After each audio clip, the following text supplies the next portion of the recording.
from Exodus? Holy moly. Hello, everybody. Welcome to Around the World in 12 Weeks with your hosts, DJ Sawyer. And DJ Katie.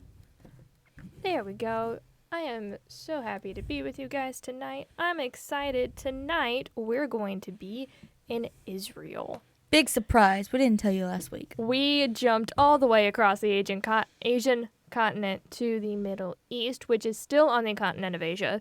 It's just a little bit different. Different culture, different everything, basically. But we are in Israel tonight. But before we get into that, we need to go into a couple of other different things. So we're going to talk about the weather real quick.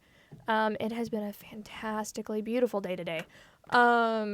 Right now, it is currently 63 degrees Fahrenheit with a 27% humidity and no wind chill. There is a northwestern wind of 9 miles per hour, but there is no wind chill, and it's fantastic.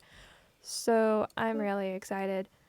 Tonight, it's going to get down to 40 degrees Fahrenheit, but it's going to stay clear all the way through Saturday night. Friday, it's going to be a high of 59 with a low of 36, and then Saturday, it's going to be a high of 60 and a low of 40. And that's whenever the clouds start coming back a little bit. It's going to be mostly sunny on Sunday with a high of 66 and then a low of 52. It's going to be mostly cloudy with a very high chance of showers, a 60% chance of showers. We have a 100% chance of showers on Monday with a high of 63. And then Monday night, we have an 80% chance that goes down to 50% chance of rain with a low of 55. Woo. But I'm really excited because the weather is flippin' gorgeous. So yeah, there's that. So that's your weather. It's gonna be a really beautiful week with no rain until Sunday night. So I'm excited that there's not gonna be any rain until Sunday night, but we will get rain again. But hopefully it ends on Monday. So that's your weather. Now we have our verse of the day. DJ Katie, can you take that for me? Okay. It'll be from Deuteronomy 6, chapter 6, verse 6 through 7. And it is, "And these words that I command you today shall be on your heart.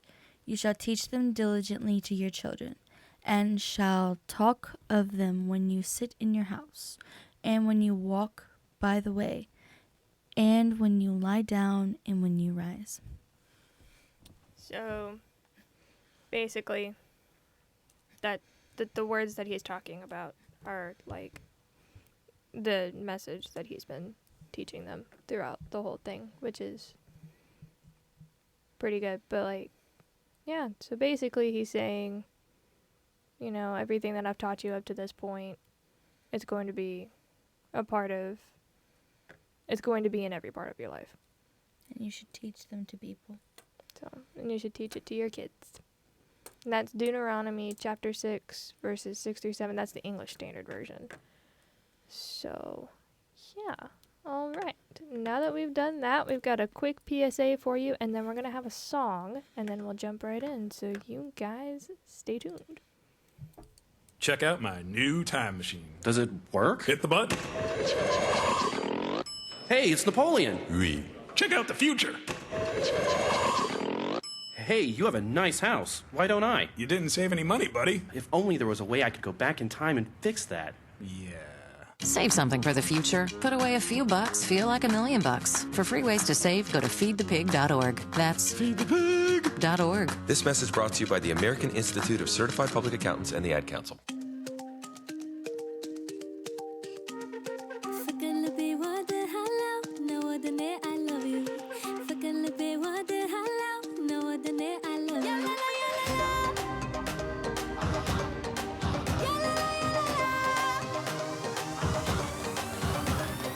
Once upon a time, I was looking for a sign. Put your mama, show the way, I'll be my guy. I love you. Love is on the mind. Close your eyes.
it. I love you. All right, and that's our first song for you called Fikir the Bee. And Katie, why don't you tell us a little bit about that song? Because it's got a really unique theme to it. Yeah. Well, first of all, to the basics, the song is in 4 different languages, which makes the song very, very special. And I think they are English, Hebrew, Amharic, and Arabic, which Amharic is the national language of Ethiopia. I'm a loud person. And this song was created for the 2020 Eurovision contest that's going to happen on May 12th. Which is basically a singing contest between, like, the European continent, I believe. But she represents Israel in that song. And help me out with the song. So the song that you just heard, it wasn't written by her. It was sung by Eden Aline. It was actually written by Doron Medali, who has actually written some of the most successful entries for Eurovision. Was it written by 2 people, right? Only one. It said it's written composed by Doron Medali, but I think there's a second person involved somewhere. I remember reading about it, but I don't know the name right offhand. But Eden Aline is 19 years old, so the person you just heard singing is like 19 years old. She's the first Ethiopian Israeli to represent her country in the International Song Contest. And she's going to be singing that song, Fikir the Bee, in the contest at Rotterdam, Netherlands this year. The song title means the love of my heart. And basically, throughout the 4 languages, it's just talking about like the importance of like the person that it's written about to that person's life, and like how much they love them and how important they are to them and stuff. So it's a really cool little thing. It sounds amazing, doesn't it? Yeah, the girl's got a great voice. She's got a fantastic voice. Like the way she sings it and the way her voice is in the song really just makes you know, when you sing in like multiple different languages, sometimes it could be a little choppy. Because I guarantee you she probably didn't grow up with all of those languages. But like At least, actually, yeah, she did. she did? If she's in Israel, I don't know if she grew up knowing all of them, but all of them are very prominent in that area. Well, so she probably knows the Sti- languages. Like, even if she doesn't know how to speak it, she's familiar with all of them. Still having the ability So- to sing them in like a very, very well way is She did really good. And as a 19-year-old, I feel so unaccomplished. And she's going on this like, you know, continental American Idol kind of like show, and I'm like over here studying to be a psychologist. Everybody's got their thing. Yeah, And I know. but professional singing is definitely not mine. Yeah, So but like that's just pretty amazing. She's 19, she's doing all that, and just like how she made that song just go so smoothly with like 4 different languages in there. that they did both the writer and composer Doron Medali and Eden Aline did very, very well getting those getting it that smooth. Like I'm very impressed. If she has a performance video, I would love to see it. You guys should look it up. Yes, there is an official music video on YouTube. So Oh, hit just her so up! y'all know. Hit her up! And the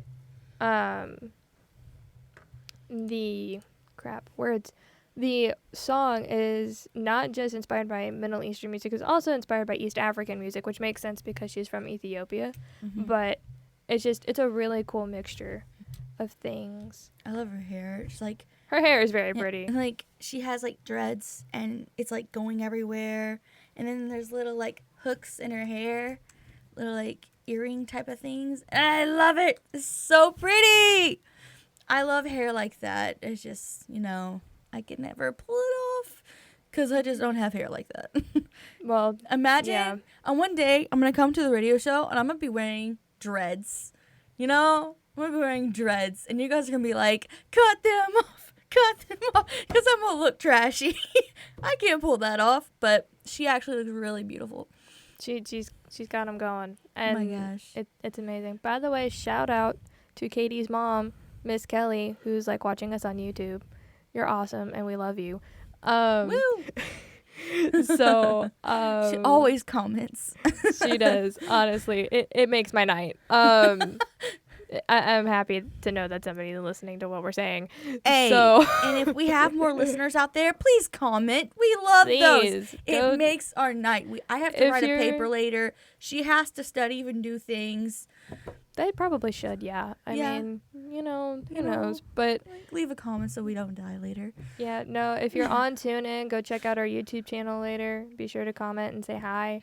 Say that you watched it and you get to see our ridiculous faces and stuff because like we make weird facial expressions throughout the entire thing. But you know, come say hi on YouTube if you're on there, and then like check us out on TuneIn, stuff like that. Wow. Okay. Wait, what? Your brother commented. It said no.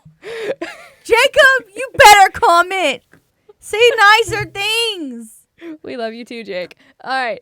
So I'm glad you're listening. Haha. So we're gonna transition just real quick into a little bit of history of Israel. Okay, so this is actually really cool because I'm taking a class on modern Middle East, and Let it loose, girl. We have been on Israeli-Palestine history of all of that like in depth the past like month. So I am actually super prepared for this one. So Israel, Is a country. yes, they are definitely a country now. However, they have a really messed up history. And it took forever for them to get there. So basically what happened was in World War One, Britain messed up. Like they always do. It's Britain. What can you do? That's why we mess up a lot. We're like British. children of them. So what happened was in World War One, so not everybody knows like a lot of things about the Middle East with World War One because we never talk about it because the Ottoman Empire was dying anyways. So the Ottoman Empire was on the side of was on Germany's side of the war. Yay. With the Central Powers and stuff. And they were dying, and so they, like, the empire itself was kind of collapsing, and so they were like, hey, if we get in on the winning side of this war, you know, we can, you know, get some of the spoils and stuff and maybe, you know, Wait, keep Israel our said that? empire. No, the Ottoman Empire. Okay. No, the Ottoman Empire was dying, and whenever World War One came along, and they were just like, you know, if we pick the winning side of the war, then maybe we can get some of the spoils. Did they pick the wrong side? Oh, yeah, they did. They Oh. picked Germany's side. Germany lost. Why? Why So- would they do this? Germany looked like they were going to win at the time. So, I mean, it was a 50-50 shot. But, I mean, and actually they ended up helping our side of the war anyway, so it's fine. Or part of them did, but I'll get to that in a second. Okay. So, what happened was, the Ottoman Empire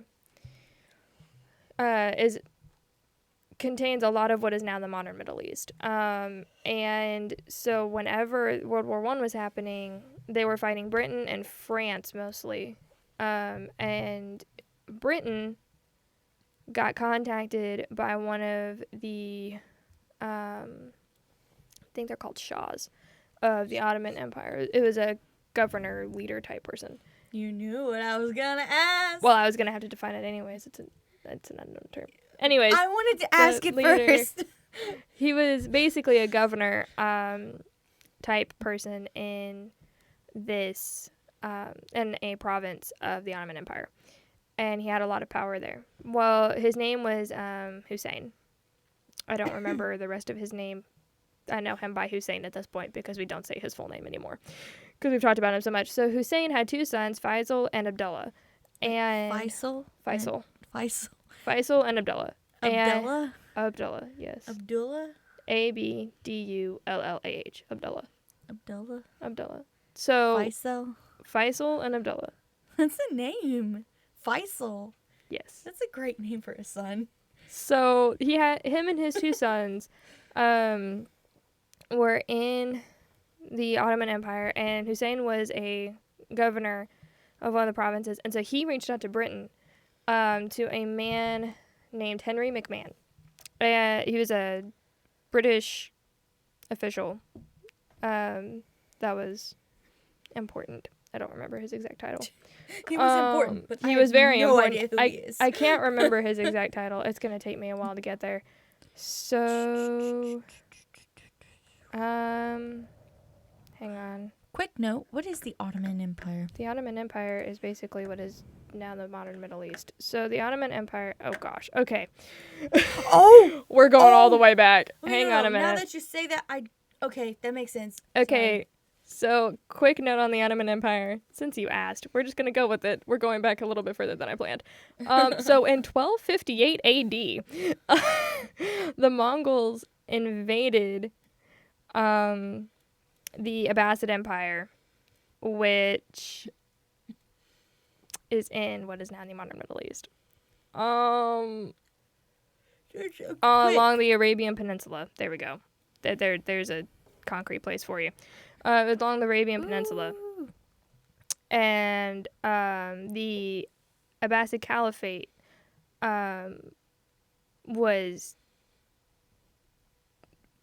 they fell to the Mongols whenever the Mongols captured Baghdad.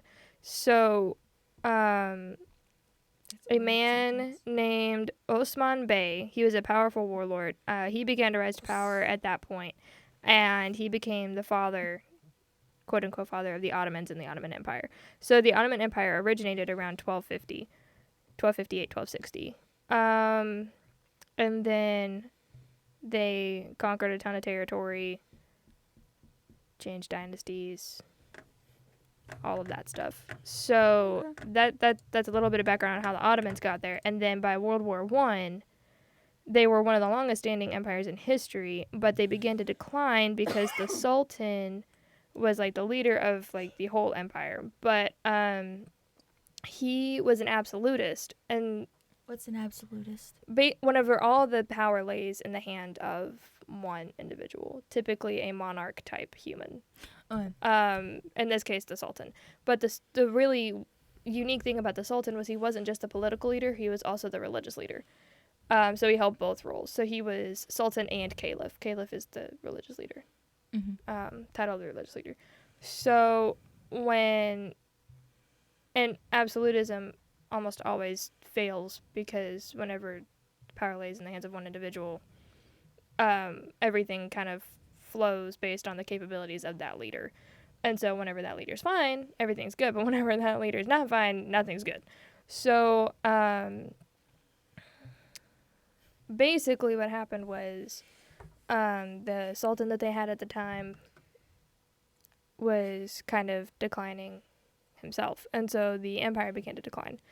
There were a lot of external issues too. A lot of it was from Europe. The Ottomans were intimidated by the Europeans because Europe was big and it was strong and it was more industrialized at that point. And so there was also a ton of commercial treaties that they had signed with Europe. Yeah. Basically saying that there were parts of there were countries in Europe that had free use of Ottoman ports. They didn't have to pay any taxes or fees on the goods that they bought from them. And it greatly benefited Europe, but it did not help the Ottomans at all. It was very bad for them. So there was a lot of stuff with that as well. But yeah, and then France and Britain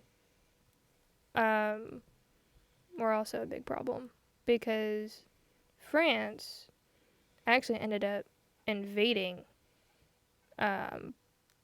right along the edge of the Ottoman Empire in 1798.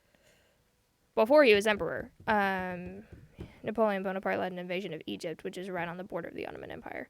Napoleon. So there is that. Pashas, they were called pashas, not shahs. Sorry. Shahs were later. They're called pashas. Maybe. That's probably what I'm thinking of. So just interesting stuff there. I'm sorry, I was not planning on going back that far. So World War One. The Ottoman Empire. Quick note: Jake's making fun of this. Oh gosh. What? He says, Yes, Jake, we take world history, but we don't focus on a lot of things. This is all from one class. We don't focus on the Middle Okay. Eastern world history. That's part of the point. I don't remember things well either. What you gotta understand is there's a Weird whole things. bunch of stuff going on in this. So in World War One, we're just gonna roll back. World War One. Roll. Okay, World War One. I am having so much trouble Gently getting my down the thoughts together. sand. So basically, what happened was Britain. Oh, here we go. Here's the dude's name. So Henry McMahon. I still don't know his office, but we're just gonna go with it. So in 1915, Hussein reached out to McMahon and said, "Hey, you know, I know people," and he basically said, "I speak for the Arabs." He reached out for Japan or to Japan. He reached out to Britain. Britain. I- They did not talk to Japan. No. See, I was listening, but some reason my brain heard Japan. They were talking to Britain. See, she's like, okay, Britain. here's what's happening. Great Britain. It's right there on the screen. Great Britain. Okay? They were talking to Britain. So Hussein reached out to Britain, specifically to Henry McMahon, in 1915 was like, hey, look, I'm important enough that I speak for the entire Arab population, which honestly was a stretch because he wasn't Sultan. He was just one of the governors. But he believed that he was important enough that he spoke for the whole of Arabs. He's like, look, here's the deal. If I tell them to revolt, they revolt. Wait, what? So we're willing to switch. Hussein said that? Hussein said that. So he basically was just like, look, here's the deal. I am willing to get, the Arabs to revolt and switch to your side of the war if you give me and my sons our own Arab kingdom whenever the war is over. So Because they were having a lot of trouble defeating the Ottoman Empire because the Ottoman Empire at this point was just huge. Like, it was ridiculous. Yeah, So like, I just like that statement. Like, look, I can get people to revolt. Just you gotta that's- promise me something. that's basically what that was. And so I love it. It's amazing. And so Britain replied with basically saying, it's like, okay, look, we are prepared to recognize and uphold the independence of the Arabs and all the regions lying within the frontiers proposed by the Sharif of Mecca. Sharif, that was the word. He was the Sharif. It's a Sharif. Leader, governor. That was the term I was looking for earlier. Is that what you call a chef? Shah. Shah. Shah. I'm They're sorry, all guys. different leaders of some sort. I just keep getting them confused. I'm sorry, guys. I don't. So This doesn't click with me. that was the first thing that Britain did. That was the first promise that Britain made. Was like, yeah, if you get them to revolt, then and you help us win this part of the war, you help us win the war, then yeah, we'll give you your own Arab kingdom. Does Britain? That was not the part where they messed up. The part where they messed up was they didn't consult their allies. Oh, Whenever- Britain didn't. No, they did not consult their allies whenever they made this agreement. So they had to make a second promise to France because France was like freaking out, thinking we're not gonna get any like part of this. Like why you leaving us out? So they made a second agreement with France called the Sykes-Picot Agreement. Sykes and Picot were the representatives from Britain and France respectively that ended up talking and making this agreement. And they basically said that Britain and France would divide the Middle East up between themselves and leave a small independent slice containing Jerusalem that would be under international control because Jerusalem was such an important city to everybody in that area. So is Because that why like Israel is so small? No. Oh. We're getting there. So okay, I get you. Okay, I mean, yes and no, not really. I don't. Okay. So basically, these two promises, the Sykes-Picot Agreement and the Hussein-McMahon Agreement, completely contradict each other. How? because they promised, in the first one, they promised Hussein his own Arab kingdom. And the second one, they didn't even mention Hussein, and France and Britain were just going to divide the territory up between themselves. That's horrible. It gets worse. Oh, And then in 1917, Britain made another promise called the Balfour Declaration, which is one of the most controversial statements in modern history. Really? Yes. It's terrible. So basically, in the Balfour Declaration, the British stated that they favored Palestine becoming a national home to the Jewish people. Are you kidding? So Palestine is on the very edge of the Middle East. It's where modern day Israel is. It's a part of Palestine, bordering Jordan and Syria. It's right across the sea from Egypt. Yeah, right across the ocean from Egypt. But it's bordering Jordan and Syria. and Palestine. So that's where that is. It's just that strip along the coast. Yeah. So, but they were going to establish a national home for the Jewish people in Palestine without offending the local Arab communities already there, which was completely oxymoronic and impossible to keep. So basically, what happened was, because Palestine is within the boundaries of the Hussein-McMahon Agreement, and it's in the boundaries of what they discussed with France becoming internationally controlled. So basically what they did was they took the Palestinian territory and promised it 3 different ways, all of which contradict each other. That's where it's so bad. Okay. How are they Now- gonna fix this? They don't. They don't? Not really. So what Oh. happened was at the end of the war, they ended up mandating in the Middle East. I'm not even going to get into that.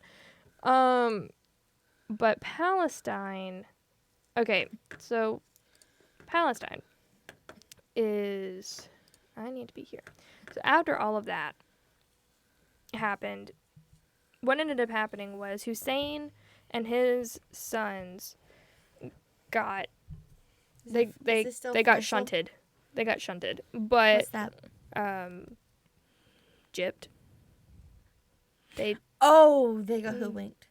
Sure, hoodwinked works. So what happened was Hussein became the ruler of the Hejaz, which was the area that he already controlled before World War I. But his sons did get their own countries. Like, what do they rule?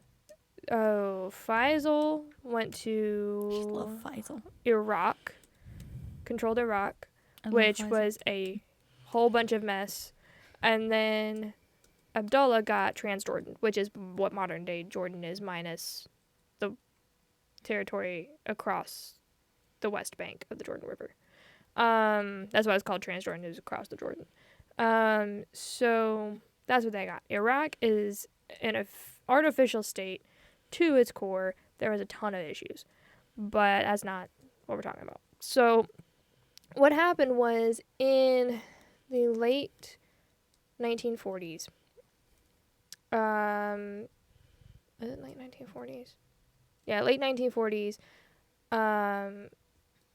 Palestine had gotten really, really bad. So what happened was the Jews started migrating to Palestine because it was the land that was promised to them by Britain. So that's So like they- modern day Israel. Not just modern day Israel, but yes, that coast. Let me see if I can pull up a map. But what happened was they had started migrating there already. And there was a lot of issues with migration too, but we're not going to go into that either. Honestly, the Middle East is just super complicated. Palestine and Israel is super complicated. Okay, so Palestine is all of this right here. Yeah. So It is or it was? Palestine was all of this. So it's like modern day Israel, modern day Lebanon, part of Jordan, all of that right there. I don't get it. So So what Palestine is happened that was- whole thing, but Yes. there's Israel inside Palestine? Yes, Israel is inside Palestine. That I'm doesn't make going sense. I'm going to explain it.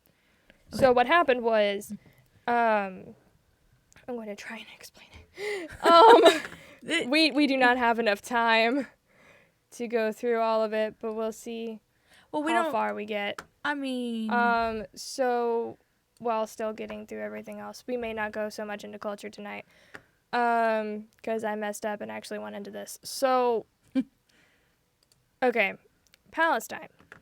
Whenever the Jews started migrating, the Arabs were like, oh, heck no. And got really messed up about it because what happened was they came in and there was a deal that a lot of Arab not peasants, but like Arab lower class had with the upper classes. There were absentee landowners, which means that they owned the land, but they didn't live there. And a lot of Arabs would rent from absentee landowners. And that's where they grew up. That's where they had their families. That's where they raised their crops.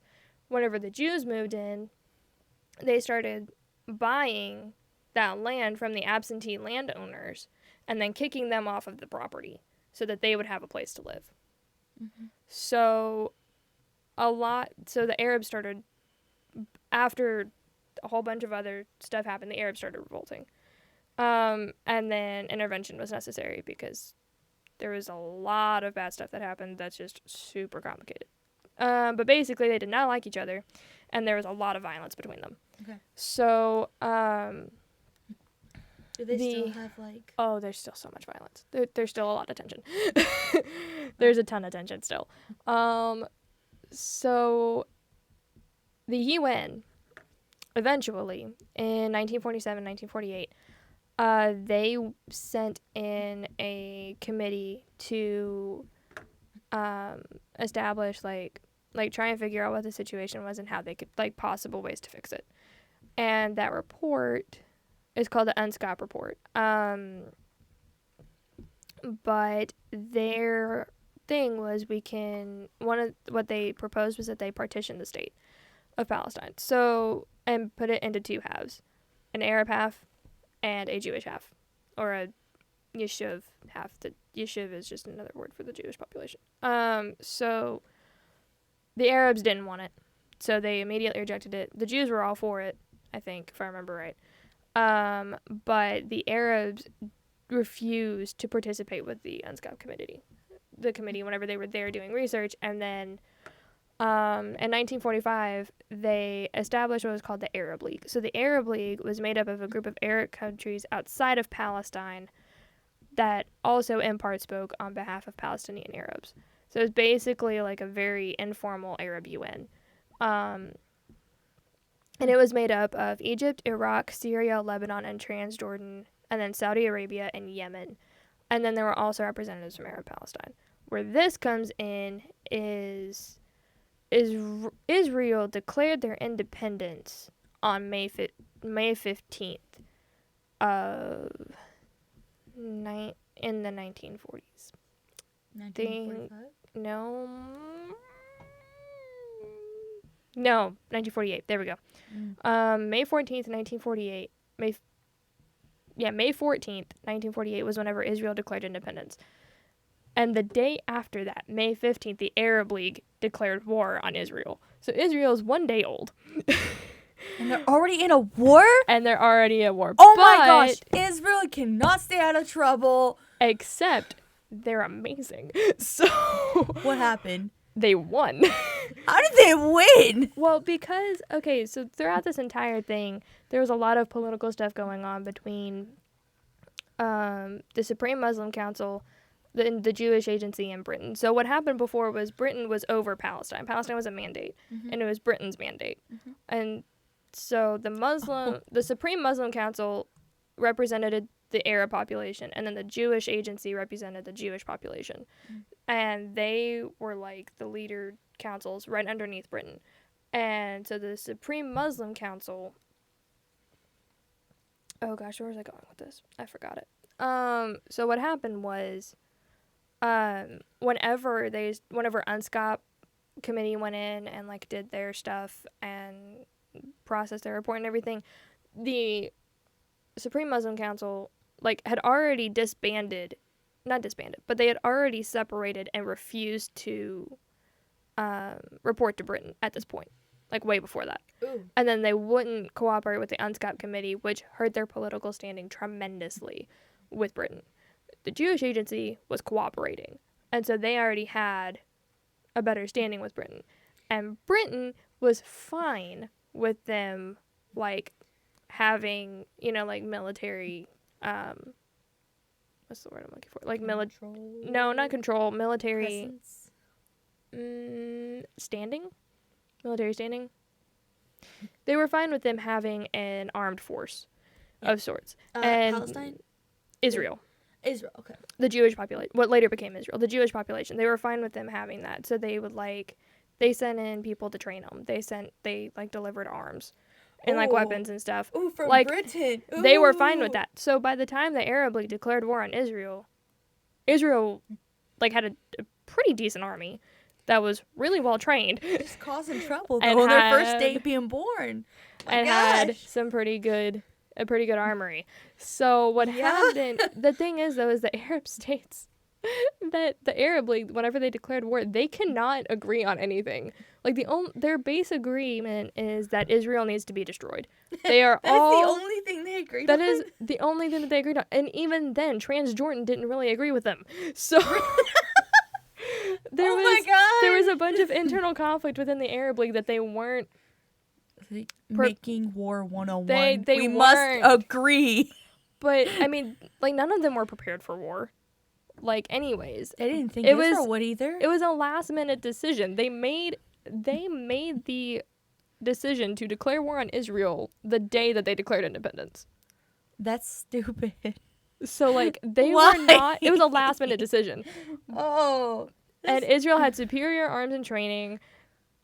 They had more people than the Arab League did because a lot of the Arab states had problems with population, except for Egypt. Egypt was fine. But a lot of other Egypt states, has always had stuff. yeah, a lot of the other Arab states had a lot of issues with low population. And so Israel had more people. They had better arms. They had better training. Oh my gosh. And then the Arab League could not agree with themselves. So what happened was Transjordan ended up going behind their backs. And this is Abdullah's country, okay? Remember when I was talking about Hussein, Faisal, and Abdullah? Is Abdullah the girl? Abdullah is the guy. They're both sons. The guy? Oof. But he is has a girl still name. he's still Sorry. leading Transjordan at this point, okay? So he goes back around behind the Arab League's backs and makes secret negotiations with Israel and with Britain. Why? Dang!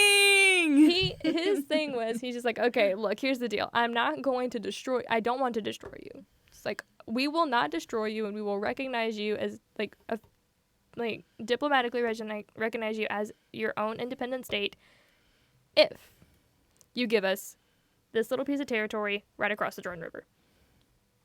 Did Israel? Yeah, that's how Transjordan became Jordan. Oh. And so they didn't destroy Israel. They didn't fight them or anything. They just went in, took that part of Arab Palestine, and then just kind of left everything else alone. They yeeted themselves out of that war. I wouldn't say they yeeted themselves out, but they did not mess with Israel. I'm sorry. So, It's great. but I love Jordan. I love him. there was also everybody else also had their own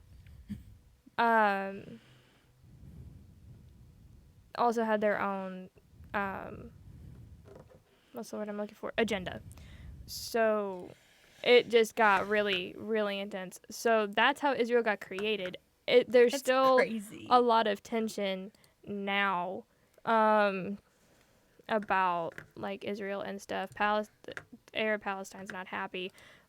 Okay, so fun fact though, Israel in the Arab-Israeli war, they ended up not only keeping their territory, but they also gained some. What?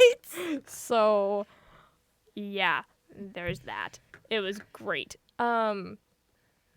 But the Arab-Israeli war became known as the Nakba, which means the disaster in Arabic. It is though. It's like They didn't study war. It's a very, very big black blotch on Arab Palestine. So basically, Oh my gosh.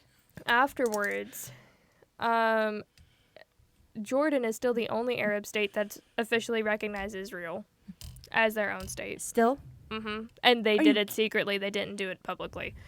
Are you kidding? What cowards? Nobody else will recognize them as an official state. Israel wants more territory because they have too many people for the amount of territory that they have, because it's still a small state. It's about the size of New Jersey. Like, it's still a small That's area. a lot of people for New Jersey, though. Oh my So gosh. it- New Jersey's small. yeah. Oh my gosh. Oh, that's terrible. And they've got, like, a No. ton of people. There was also a No. really big refugee crisis in the middle of all that Oh, wow. with Arab Palestinians. It was not good. So, yeah. And there's still conflict today. So that's just YOLO. all sorts of fun. Okay, no. Actually, I think that was the mantra of them after Israel became a country. YOLO. That was their No. mantra, but when they declared war, YOLO. You only live once. And then they're like, we're just going to attack Israel. Let's just do it. We don't like them. We don't want them to be a country. So let's just do it. YOLO! Chill. Or move What? further away from the mic. Okay, well, still, they were out there But- screaming, YOLO! And the Israelites are standing there with their, like, AK-47s, like, yeah, YOLO. I mean, I wouldn't necessarily put it like that, But but okay. that's what it sounded like to me. They didn't think it They- through. They did not think it through. They didn't think it through at all. But It was like an impulsion. It's like, let's not let them do this.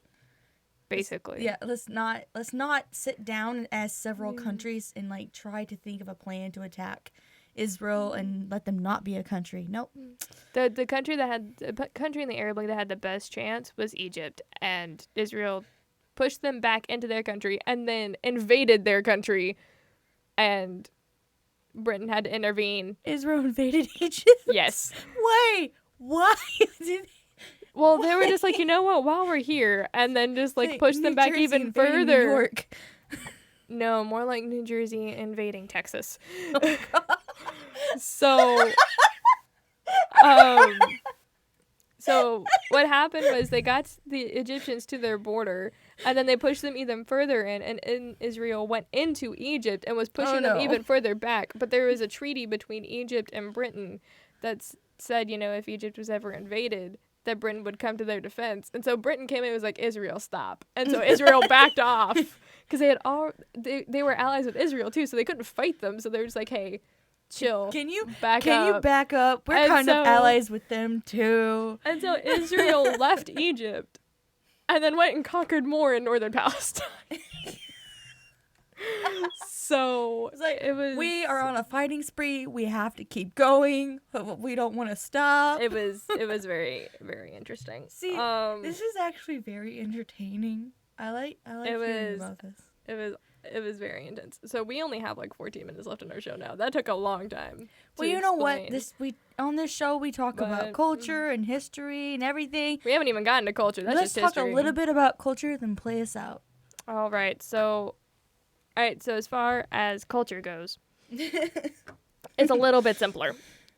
So their main language is Hebrew, but the majority speak English as well. Can I tell a joke before we end? No, Oh, come on. no, Come on, it's a great dad joke. you cannot tell a joke. Yes, please. Nope. Okay. So Not history. Culture. culture. So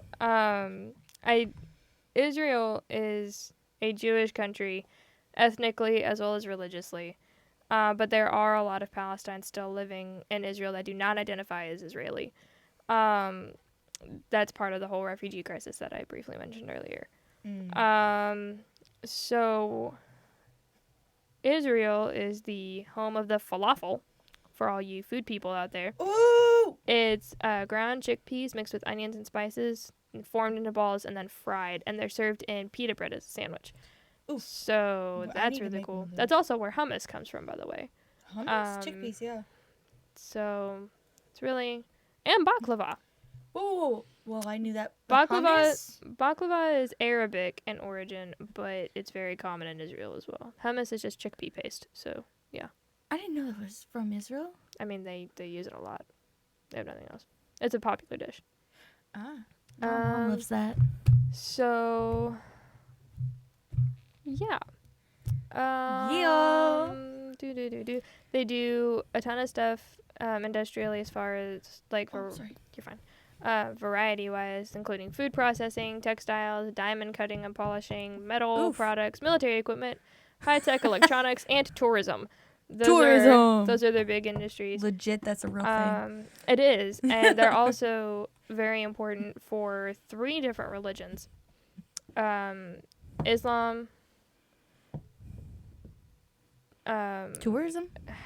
No, the country of Israel has very important contains very important cities to 3 different religions. It's Islam. Christianity, as well as the Jews. And so it's like I'll type a out the big joke. deal for them as well. Jake wants to hear the joke. Not right now. So We'll type it out before we close out. So look at the comment Um, sections. Yeah. What else? What else? What else? What else? So they have really important cities for that, like Jerusalem, and then Mecca and Medina, I believe, are still in there. So They might be. Mecca, I think it's No, Mecca's Jerusalem. It's Damascus is in Syria. I think Mecca and Medina are in Jordan. So it's also Damascus, has- Arkansas. there is. That's not the religiously important one, though, thankfully. So yeah, so that's just a little bit about that. Is Mecca a Um, thing or What do you mean? a place? It's a city. Okay. Mecca, Medina, Jerusalem, and Damascus are all very important Gibberish. cities. No. Gibberish. Mecca, Medina, Medina, Jerusalem, Jerusalem, and Damascus. Damascus. Okay. For some reason, I thought you said gibberish, and I was like, Jerusalem. They're all very important religious cities, and Jerusalem is in Israel. yes. So yeah, that's just a little bit. They're also very big into the arts and humanities. So, and they have a very well-known Philharmonic Orchestra Ooh. in the midst of all that. I bet it sounds So, good. I think it does. I don't actually know for sure. So yeah, so there's that. I haven't listened to it. So we've But, got. orchestral music always sounds good, though. Yep. Play a song for us. All right, so I'm going to play a song. What should we play? Moshe is next up on the queue, so I'm just gonna do that one. Moshe Piretz. That's the Peretz? artist, Peretz, yeah. So yeah, so we're gonna. The title's do we in just Hebrew. Yeah. I think it was like Around the World, wasn't it? Was that Oh. that what it was? Hold on. We found a translation of the title. I just can't remember what it is right off the top of my head. My apologies, guys. It's a very long and short show at the same time. My brain is fried. My brain is fried. It's Against the World. Against the World. That's what it was. Against the World. Against the World. That's a completely different thing. So we're gonna play that for you. And then right after that, it's gonna go into Ashira Ladonai, which is a worship song, and that's honestly one of my favorites of the ones that we have on here. So we're just gonna do that, and then we'll come back in and say bye to you guys. While that, I will type out the joke. If we don't get off, if we get off air in the middle of all of that, you are listening to off the Off the tune in Yeah. stuff. You are listening to Around the World in 12 Weeks. I hope you enjoyed this really, really confusing show.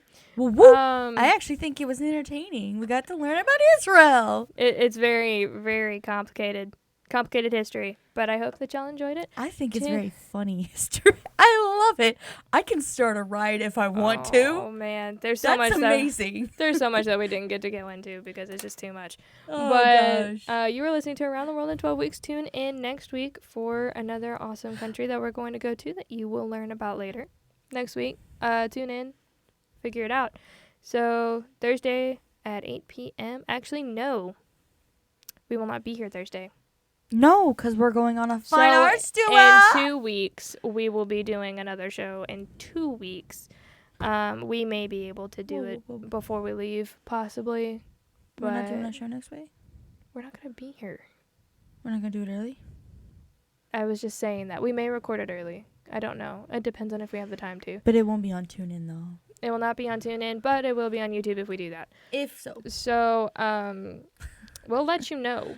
I will put it on my Facebook page. We will let you know. So, yeah.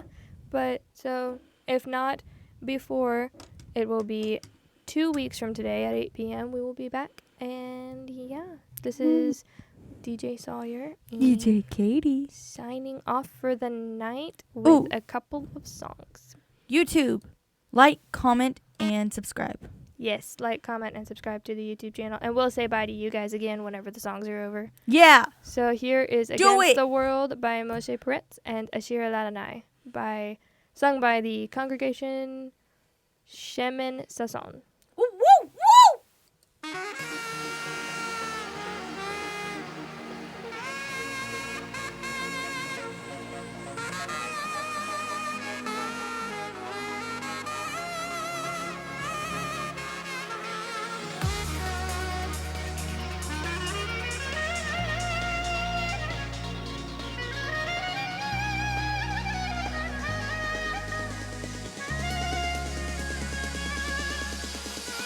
קיץ חם אני קם ומוצא לי סיבה שאוכל להגיע באוויר יש ניגון שמזכיר לי חיוך ומבט שנוגע ואף אחד לא יעצור אותי סתם כך גם לי מגיע להיות מאושר אני צריך עכשיו לבוא ולקחת את מה שנשאר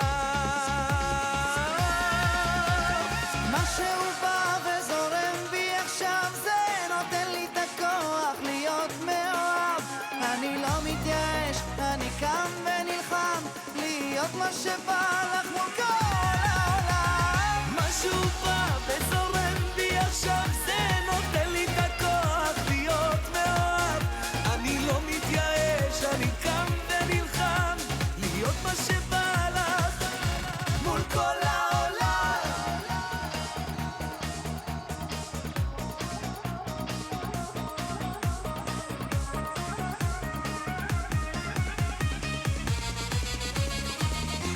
מול כל העולם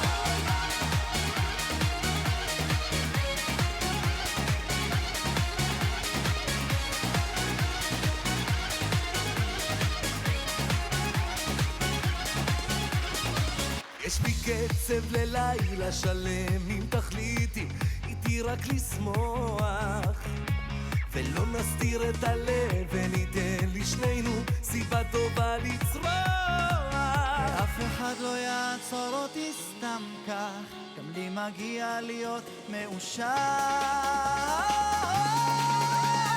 משהו בא וזורם בי עכשיו זה נותן לי את הכוח להיות מאוהב אני לא מתייאש, אני קם ונלחם להיות מה שבא לך מול כל העולם משהו בא וזורם בי עכשיו זה נותן לי את הכוח להיות מאוהב אני לא מתייאש, אני קם ונלחם להיות מה שבא לך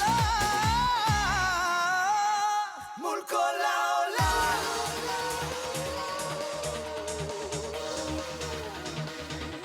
מול כל העולם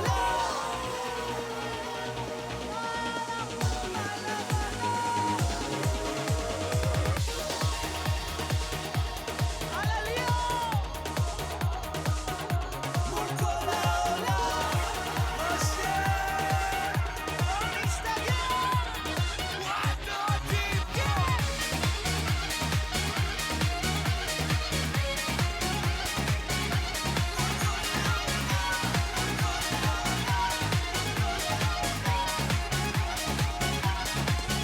אף אחד לא יעצור אותי סתם כך גם לי מגיע להיות מאושר אני צריך עכשיו לבוא ולקחת את מה שנשאר משהו בא וזורם בי עכשיו זה נותן לי את הכוח להיות מאוהב אני לא מתייאש, אני קם ונלחם להיות מה שבא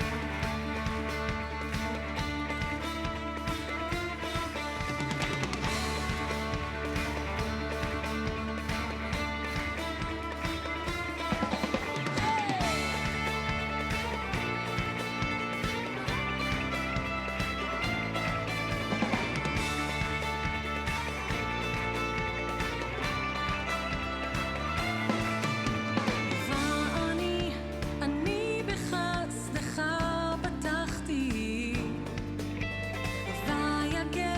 ויגל ליבי בישועתך, לא במעשיי, לא בצדקתי, רק בחסדך בטחתי. אשיר על אדוני, אשיר על אדוני, אשיר על אדוני, אשיר על אדוני, אשיר על אדוני, אשיר על אדוני,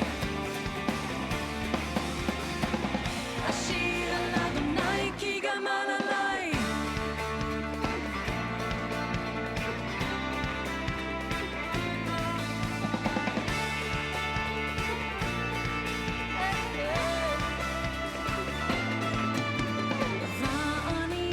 ואני בחסדך פתחתי, ויגל ליבי בישועתך, לא במעשיי, לא בצדקתי, רק בחסדך בטחתי.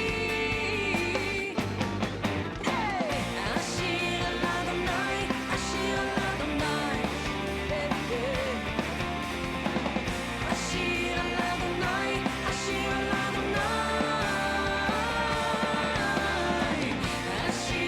אדוני, אשיר על אדוני, אשיר על אדוני, כי גמל עליי. יומם יצווה אדוני חסדו, ובלילה שירה עימי תפילה לאל חיי. יומם יצווה אדוני חסדו, ובלילה שירה עימי תפילה לאל חיי. שתיים, שלוש, שתיים, שלוש, שתיים, שלוש, היי, היי,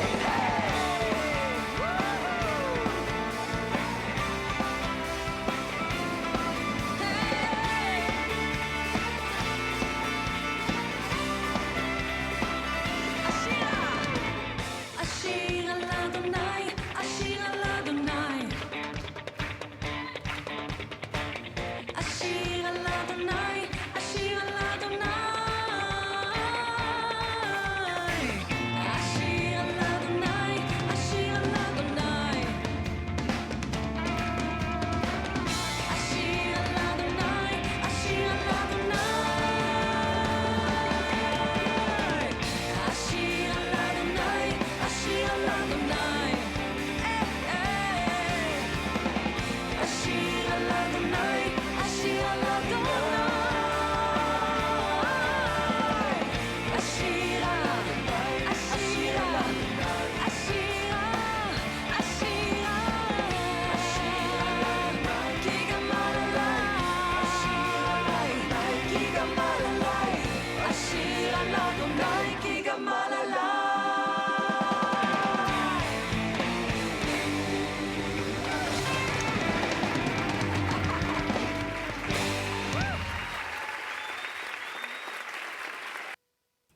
All right, YouTube, and that is it for y'all tonight. So thank you for tuning in. We will let you know when we're coming back next week, possibly before Thursday, but if not, you can tune in 2 weeks from today at 8 p.m., and we will definitely be on then. But I will post on my Facebook page whenever we figure out what we're doing for next week, since we'll be on Fine Arts Tour. Hi. Bye, everybody. I hope you enjoyed my jokes in the comments. Yes, if you want some very, very cheesy, very cringy Bible jokes, please go to the YouTube comments. Oh my gosh. So, yeah, thanks for tuning in, guys. And thank you. Special shout out to Katie's family, Miss Kelly and Jake, for like communicating with us on YouTube. Y'all are awesome. So, tune in next time. Same bat time, same bat channel, and we will see you Same bat later. channel. Same bat time, same bat channel. It's a Batman joke. Anyways. Oh. I don't get it. Anyways, you have been listening to Around the World in 12 Weeks. We covered Israel this week. There you go. With your hosts, DJ Sawyer and DJ Katie. I didn't know if you're going to go into a laughing fit. Stole my thunder, DJ. I thought that you're going to go into a laughing fit, so I just went ahead and said your name. No, that's fine. Thank you. I usually go in laughing fits, but so that's a thing. All right, guys. We will see you It's next Christmas week. Bye. Bye, guys. Woo.